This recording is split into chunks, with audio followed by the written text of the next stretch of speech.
Hey guys, please make sure you stand till the end. People make one common mistake that will destroy the engine. You will end up rebuilding or replacing it, which can cost you thousands of dollars in repairs. Stay with us, we'll explain what we're talking about.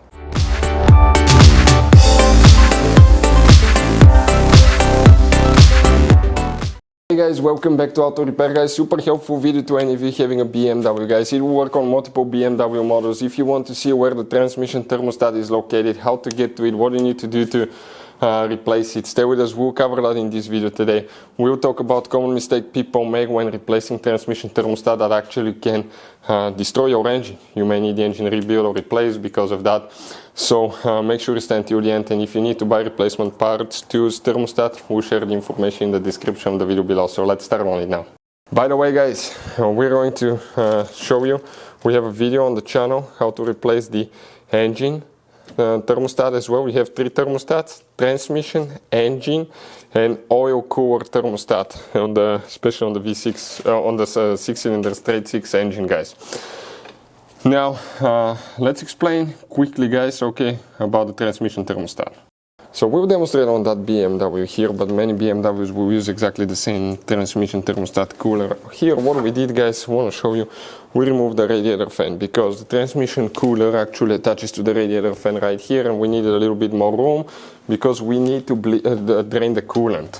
If you want to see how to drain the coolant on BMW, we'll have the video on the channel because the intercooler is actually underneath it, so draining the coolant will make a big mess if you don't remove it and disconnect the radiator fan as well. Now, that engine guy specifically has up to 3 thermostats. One for the engine, one for the transmission, one for the oil temperature. Now here guys, if you look, that's your transmission cooler. On that transmission cooler you have 2 hoses guys. That's coolant hose, inlet and outlet coolant hose right there.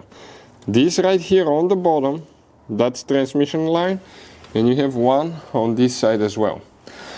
Now that on the back side of the cooler, that over here is your thermostat that you will need to replace. That's your transmission thermostat. You will need to drain the coolant to do that. Now you will leak some transmission fluid out as well. Never mix the transmission fluid with the coolant because you will need to flush your transmission multiple times to make sure nothing's contaminated. Another thing, when you replace it guys, it's super easy. It has only 2 or 3 bolts. One is right here, one on the other side. 3 I think, 3 bolts. 1 here and 2 on the bottom. And once you replace it guys, you need to add coolant. And that's when people make one common mistake. You need to always bleed the cooling system. If you don't bleed the cooling system, you may end up having an air pocket in the engine that can destroy your engine by overheating it. And you may need the engine rebuilt or replaced, which can cost you thousands of dollars in repairs guys. But that's where the transmission thermostat is located for any of you guys trying to find it. Now we'll have multiple videos on BMWs, N55, N20, N51 engine, multiple engines guys. We constantly make them because our mission here at the garage is to save you guys as much money as we can. All we need guys in return, subscribe to the channel, like the video guys, and check out our YouTube channels. We have more than 17,000 free repair videos that can save you thousands of dollars in future repairs. Hopefully the video will be helpful. Thank you for watching, see you next time.